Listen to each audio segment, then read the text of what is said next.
No, sir. Not at all. I've kind of wondered about that. Like, if you are humming music, or if Mm-hmm. you are that good at singing, Mm-hmm. will YouTube copy strike Mm-hmm. Let's not find based out. on, yeah, like, does your singing turn up and who sung Black and Yellow? I, mm, I don't That know. band, right? It comes up on Yeah. their channel, and then Anyway, hi everyone. We're just getting ready. The usual banter. I hope you like the timer, because the timer does help us to let people know that things are happening soon. For those who do like to do things like this and play around with live content, I found that on a YouTube channel, unlimited timers or something. Maybe I'll put a link in the description or something. But there's just heaps of them, and then they link off to Vimeo videos that you can download, and they've got different fonts and animations and stuff. Anyway, banter. Daniel, I caught something in a tweet from Thomas. I can't say his surname, but he had this No, like no, no, no. Hold on. no, I hold on. only talk to people who have me in their first ring. So First ring. yeah, Okay. the first ring. So Okay, so that's a prelude to what I was going to mention. Daniel's Daniel's a bit upset that he's not in my first ring because okay, what's it called? mm-hmm. Clickety.com? uh, sure, I forget. Again, link in the I'll look description it up. eventually. Where you can run this, it has an API that goes out and sees who do you most recently replied to Chirpty, Chirpty. CHIRPTY, Chirpty. Maybe I should try and bring it up. But yeah. So anyway, the experiment is that it goes out and it finds those connections. It doesn't look for likes and DMs, and it Because kind it, of it was doesn't quite have revealing. access. It doesn't have API access. It Yeah. just looks at your public. So it looks at replies, right? And it looks at retweets because that's public information. Yeah. As long as your account's not private, Yeah. then it sees those things. And yeah, That's right. So this is how it came up for me. And I jokingly said, "Hey Daniel, get in my first circle. What's the deal, man? You're in the second circle." It was actually on me. So on reflection, it's all about replying and having conversations. And apparently, I just like Daniel's tweets. I don't reply to him. So it feels like a one-way relationship, mate. I see. And you say that Yeah. because there's no proof that you're lying because the it does not take into accounts the likes. So you can say, "Oh, I like everything," and it won't Yeah. affect the rating anyway. But yeah. Anyway, interesting experiment. Um, let's get that bit over there. That's the one. Oh no, I'm supposed to have the timer up. Sorry. There we go. A minute 58. And it's not going. It's dead. Oh, okay. Let's go. If we could Right. turn back time. Oh no, we're not supposed to do singing. We don't want to get a strike. No, we don't want to So- get copy struck because Daniel's voice is that on mark, on par. That hey, we just Phil. talked about how you don't like me, or you of course I do. don't reply to me. You don't. I'm not in your first circle, Yeah. and now you're making fun of my singing. I get it. I mean, I get it. I just want to point out this may be why I'm not in your first circle. How do I reply to that? You don't, because that would get me in your first circle. That would and you get you wouldn't in the want circle. that. That's right. You wouldn't want to Oh, reply. No. shocker. Huh. All right. Well, shall we do this? Where's the button? Push the button. Push the tempo. Oh, here it is. Here it is. Let's go.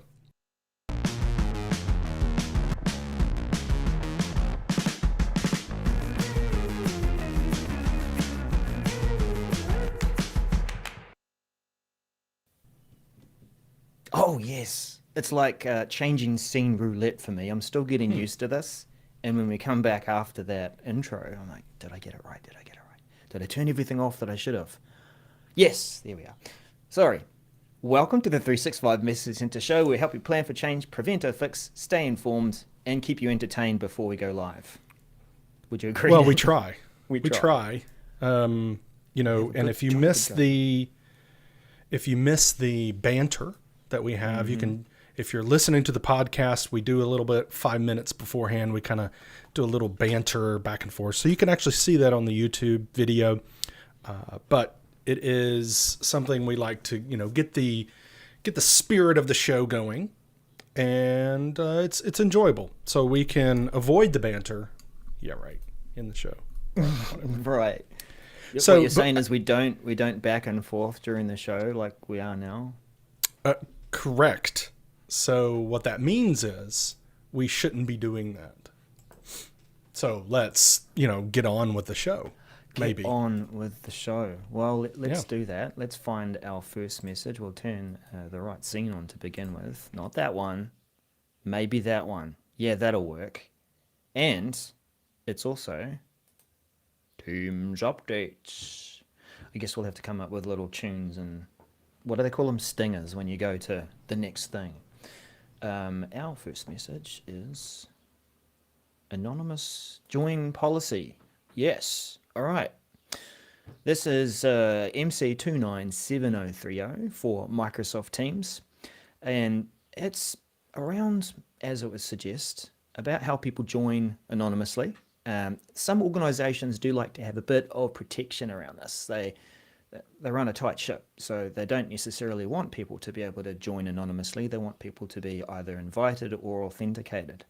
And that is needed definitely in some cases.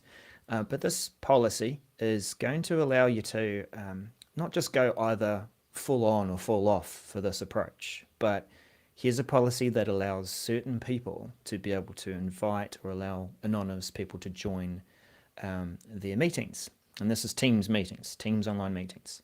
Now, this is going to be useful when it's an organization who wants to run webinars and you do want to open it up. You do want to allow people to come along anonymously to these meetings and hear what's being said, engage in the audience, and maybe they haven't necessarily registered or been invited. So this is something that administrators will be able to have that granular control. At launch, administrators will only be able to set this with PowerShell. And Daniel, we had some comments about this message because we are the message center. We do like to QA some of the quality assurance of messages. What do we have to say about this one? Well, it's talking about that you're only going to be able to manage this initially using PowerShell. However, there's no information about that PowerShell. Yeah. And then at a later date, no firm timeline as of today. Yeah. The policy will be controlled in the Teams admin center. So there's no firm timeline, but there's also no firm instructions either. No firm instructions. And what is firm, or maybe not even within this message, is beginning to roll out mid-November, but no firm timeline. Yes, mid-November, which is nowish. Nowish. They're rolling it out, but we have no idea how to control it. Yes. Yep.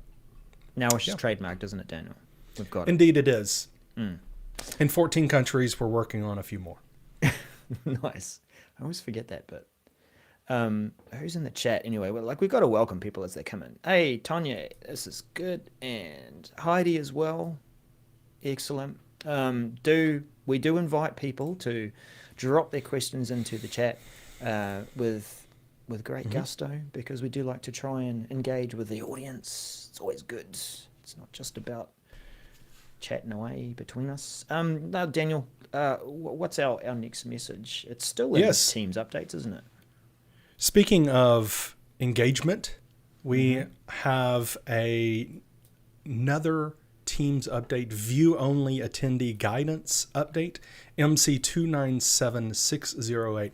Before I dive into this, I want to make sure that we talk about the need for you to go ahead and smash that thumbs up button down in YouTube and go ahead and subscribe to the channel and give a little nudge, like a nudge with your nose to the bell, so that you will get a reminder of when we go live.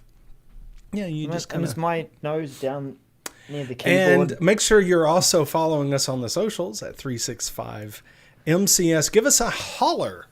Give us a holler on the socials. Go ahead and do that now. You can tweet us. You can LinkedIn us. You can Insta us. You can Facebook us. Oh, Meta. No, it is Facebook. I'm sorry, Meta us. No, I don't know. Meta, you know. Anyway.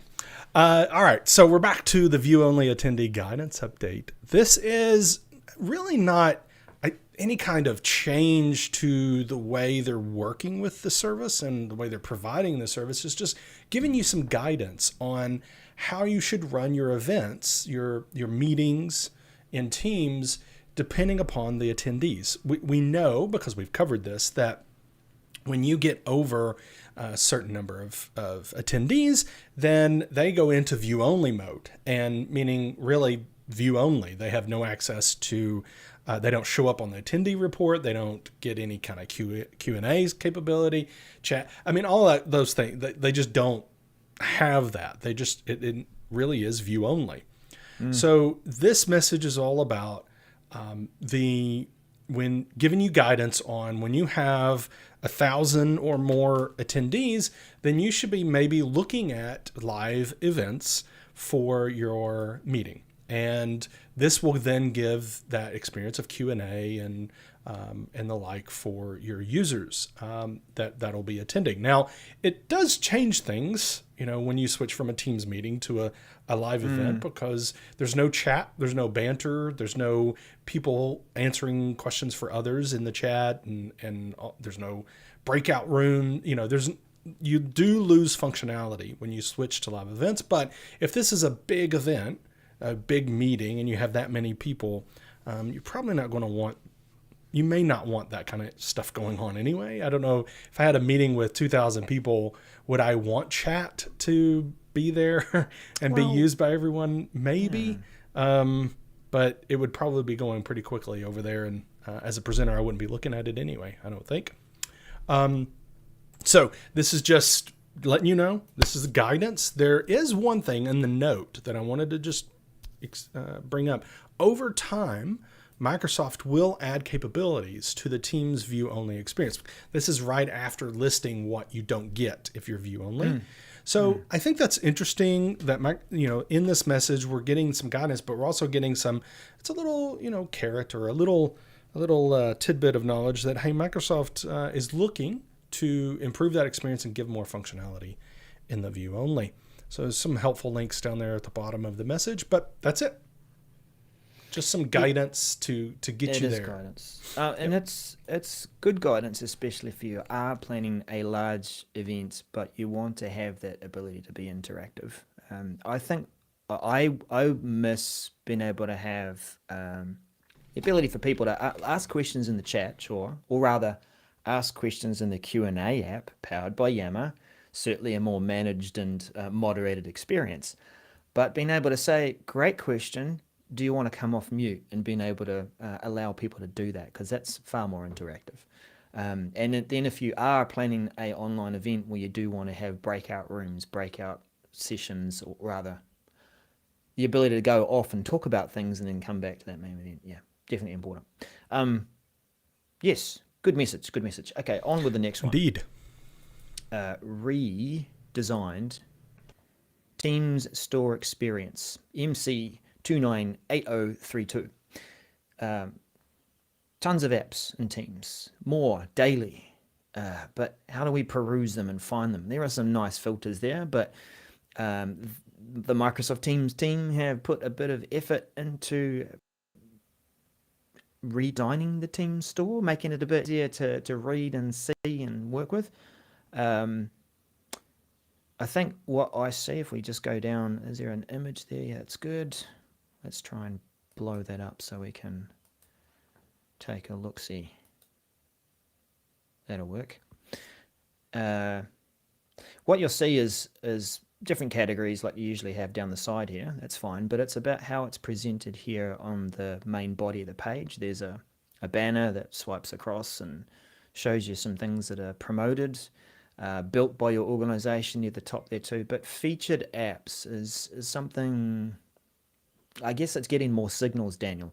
What happens is it is showing popular apps within the community, but it's also looking at apps that people within your organization are installing and using too. So it's a nice way to bring those to the forefront. And I do like how you can, it sort of rolls it up into 2 rows, and then you can click through to see all and see that full category. So it helps you go through more of the apps and how they're organized. What are your thoughts, Daniel? Yes, I agree. I think it really, it's a redesign, but not complete redesign. Because if you compare what's being shown here and what you have already, it is just kind of focusing on some things. Each card, though, seems to be bigger for those apps that they're showing. At least in the what we can see in the screenshot is bigger than what the cards are in the current one. It just seems like it's a little more friendly to look at. I'm not entirely sure it's better for if you're trying to find things, but it just looks like it's a little better. Yeah. A little naughty. Ignore the beta thing up at the top corner. Honestly, I'm not showing anything NDA. You've just seen it, people. Here's the apps. Let's have a look at lists. All right. Still the same card. Same card. But, well, I'm looking at the featured, and you don't have any featured, so maybe that's what it is. That's yes, I do. So maybe that's it. Yeah. Get this off the screen. I don't want us to get in trouble. Get that off the screen. Alarm bells going off. MVP buzz. I think it's nice, but if you look at those, the information that's on each one of those, so it looked like most of them looked like the ones that's here in the screenshot, the built by your. So scroll up here on this image up there. It looked like all of them kind of look like this, which means there's no information. And currently you do get a bit of description on each one of them. So I don't know that I like that, but again, this is just trying to be better on the eyes, I guess. Because currently it is it looks kind of messy when there's just all this information up there. Card after card. Yeah. So maybe emphasizing filters and that kind of thing will help with that. Yeah. Well, back to the message itself. When is this rolling out? We have, there we go. Well, there's no immediate action to take. It's just going to appear, of course. It's about promoting the apps. Because it's Teams. So because it's Teams. We'll begin late November. Expect to roll out, be completed in all environments by mid-December. Daniel, Indeed. We are into another section of our updates. Switch it up. Switch it up. We're going to SharePoint. We're going to SharePoint, people. This is modern lookup columns. MC2975558.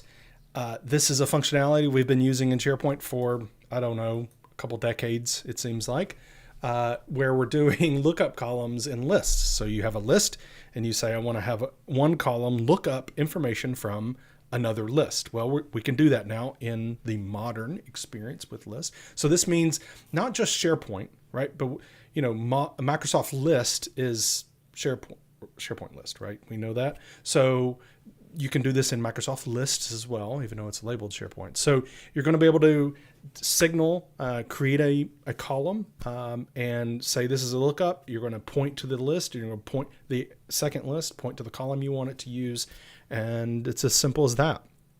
This will be rolling out targeted release late November and expected to roll out completed by mid-December for targeted release, and then late December through late January for standard. It really is simple, but I feel like this is one of those, hey, we're missing this functionality in the modern experience. So this is one of those big ones where, okay, here you go. This is one of those checking off the list of, no pun intended, the list. This is checking off the list of those things that we're missing. So I'm excited. I hope those in chat are excited about that as well. Give us some information there for those that are in live chat. Leave a comment on this video or on this podcast. If you're listening to the audio podcast, give us a comment. Let us know what you think about this lookup column. Is this going to help you move into modern and use more of that modern feature? Yes. Yeah. Right, well, our next one is kind of the headline for the show. It is... We knew this because for those of us who attended Microsoft Ignite or watched some of those videos afterwards or followed the chat, Viva Connections is now generally available. In fact, Viva is now generally available. But this is MC297559. It is a... how do I do this, Daniel? It is considered a... Look, have a look at it. Services, Teams, and SharePoint, Teams. I'm just going to change this up and do it every 2 seconds as I talk about it. Sorry. Viva Connections. We have played around with it since the beginning of the year because its first release was about bringing our intranet, making a home site and bringing our intranet into Teams. And that was part of that preparation. There's a few things involved in doing that. That process has become easier. Now you can do this from the SharePoint Admin Center. We'll have a quick look at that shortly. But the pieces that we've really been more excited about are that the dashboard where you can create cards is now available, and the company feed. So let's take a quick look at that. Let's try this scene. Here we go. So my home site within my demo tenant has the company feed up here at the top left-hand side, and then some cards that sort of scroll a bit further down the bottom there. And to access the dashboard, you've got only access to it on your home site. You use the settings cog and get into Setup Viva Connections. So this will initially have set it up, and for now, because I've already set it up, I can go through to that view dashboard. So that lets me add different cards and things. This is effectively like a page, but we can edit that. We can see the mobile view or desktop view, and we can add cards. And Daniel, when we were going through this yesterday, we were adding cards, and I think maybe this is where we can have a bit of a discussion about what this experience is like at the moment out of the box. Yeah. Right. So ahead. What Darrell's doing here, this dashboard for Viva Connections is just a page, and you're creating this for your user's experience. But when we go to add a card, there's things in there that we go, oh, that's interesting. What would that look like? So if you go and say, I'm going to add go ahead and add one that I haven't added yet. Yep. Okay, well, let's just do a web link. Go ahead and add one. Yep. And then let's find a web link. Let's go to youtube.com/regarding365. Yes. So Darrell's added a web link, card, quote unquote, basically a web part, but a card here. Yep. And he's going to add that URL to that. And what we're going to show, though, here is the experience you have when you're viewing this. So it prefetched a logo or image from the site. Yeah, we can make it large. Okay, that's nice too. What else? Card description, so you can change that up. Custom image icon. Okay, audience targeting. We're done. We're done? Yeah. Republish. Skadoosh. Right. Back to the home site? Back to it. So we're going back now to the experience, users would have with the site. And this is the site. This is not the in Teams. This is the site itself, because you can go to the SharePoint site because this is your home site, right? I think I've run out of room. I think there's a limit to how many you can... Yeah. So if we see all and edit this, maybe I'll just drag this up a bit. We'll just make it quick. Republish. Back we go. And it's also using the index, search index. So it might take a second. let's look at, is there any other links that we could just kind of demonstrate what we're talking about here? Well, the other one that I thought was going to be an easy in to be able to create cards was, oh, no, not doing this page, by the way. It's going to see all. Was adding Teams apps. That felt like it was a good way to try and create something that was going to be useful, and if you've already put some work into adding apps within Teams. So if we click into Teams apps, we've got a card now for Teams apps. Let's edit that. Just choose the size. But here's the gorgeous little list of Teams apps that you've published. And I just went through and added a few, and I was a bit disappointed, really. Yeah. Yeah, and really it's disappointing, the experience, because if you're viewing this and you click on these, it opens up Teams. And it's not smart enough to see that you're in the browser and you're wanting to open content up in the browser. It just tries to open it up in Teams to get you going. The other thing is, you'll see there's a Q&A that Darrell has added there as a Teams app that we're playing around with. Oh, yeah. And that is nothing. Don't do that. It doesn't work. It really shouldn't be there. What's the Q&A to add to your home site. Q&A is for meetings. Yeah. And chat. Moderate. In fact, we talked about it earlier, didn't we? So I think summing that part of it up in terms of adding apps that are Teams apps, Dashboard is about nudges and showing you lively information that's going to help you, react to it. So here's a good example: assigned tasks. I can see the tasks that have been assigned to me, and then I've got a few that are due or whatever. So it's about bringing that information through to the card, and it seems the Teams apps aren't really designed for that. But there are opportunities to be able to design your own cards. The other thing before we sort of finish this one off was company feed. And I've been doing a bit of work with clients around this, and it's really good. Like, I don't have a good example here in my demo environment, but it's going to bring through conversations from Yammer, SharePoint news that's going to be there, and you can boost and promote that. Remember our boost episode, Daniel? I could never forget that one. Oh, yes. You brought it up, man. You brought it up.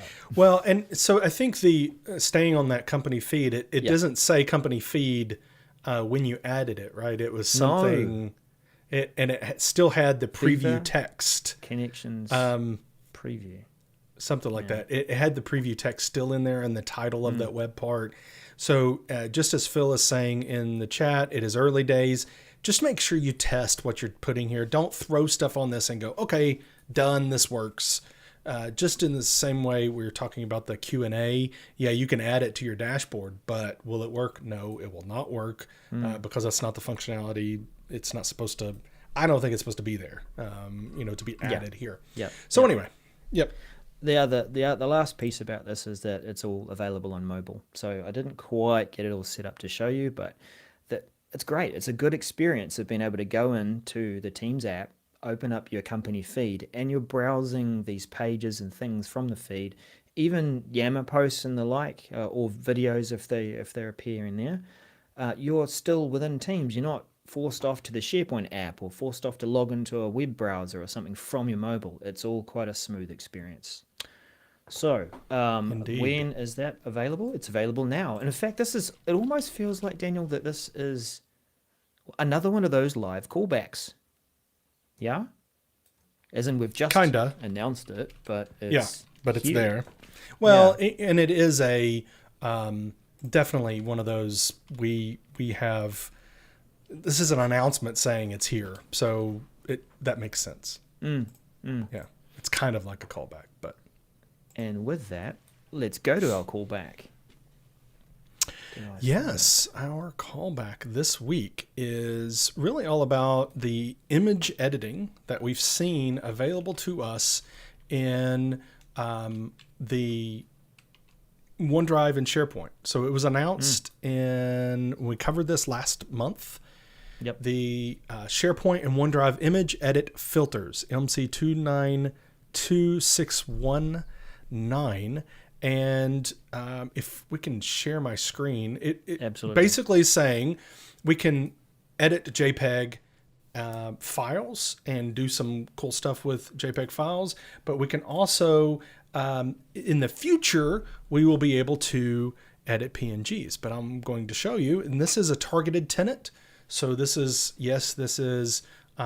a tenant where I've turned on targeting. It is not a standard release, but if you have a targeted, you could test this. So I can go to any one of these images. And what's the use case here, Daniel? Well, the use case is that, you have images and you want to change them up a little bit, right? To change, it's not just the cropping, it's also saturation and all of this. So I'm looking at a JPEG here. If I go click edit up in the top bar, you'll see, I can crop this. That's wonderful. I can do some wonderful tilting and rotating the image. That's really helpful for when the horizon's wrong in the photo you've taken. Yep.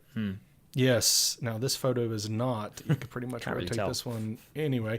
But adjustment. So we can adjust the brightness, exposure, contrast, highlights, shadows, vignette. We can do the color saturation, warmth, and tint. Vignette. So we can do all of this. Vignette. I want to see some That's vignette. right. Wrong slider. Come on, give us some vignette. It's kind of. there we go. It's like little soft Anyway, so you could do this, and this is all in the browser. You're not using any other tool. This is in SharePoint, but it works in OneDrive. I've already tested it, so same deal. We can do filters. There's certain filters in here. What is this? About 16, 15 of them. no support for custom filters in your own LUTs if you're into that sort of thing. Yeah, none of that. So we're able to save, but look at this. We can save a copy. Yeah. So if you have done some changes to this, then you can save a copy. You don't even have to save it to the original image. But the other thing I wanted to show you is that's a JPEG, but look, it's in the message. It said PNG would come later. Well, here's a PNG, and I can edit. So same deal. So, yep. So it is now for PNGs as well. Woohoo! Yeah, indeed. So for those in standard release, that'll be coming soon. It is in targeted right now. If you've told them just purely by saying this on the show that PNG is available, I really hope that they leave that there. They don't sort of peel it back and say, as we're getting ready for standard Oops. release, we'll, oops. Yeah. No, we want the PNG to stay there for sure. Yep. Oh, too many screens. There we go. That's us. That is us. That is the show. The 365 Musa Center show. Thank you for joining us. As Daniel said a bit earlier, do all the social followings, dinging of bells and thingings. We're still looking to try and get a few more followers. I think it was about 200 on our LinkedIn page so that we can also go live there. If everybody that's listening and watching did that, it would be easy. Trust us. I mean, we've got the metrics. We know you're listening. We know you're watching. Please just go to LinkedIn. We're 365 MCS over there. Just give us a follow. Appreciate it. Definitely. So until next week, thank you for joining us. We'll see you again soon. Bye-bye. Bye-bye.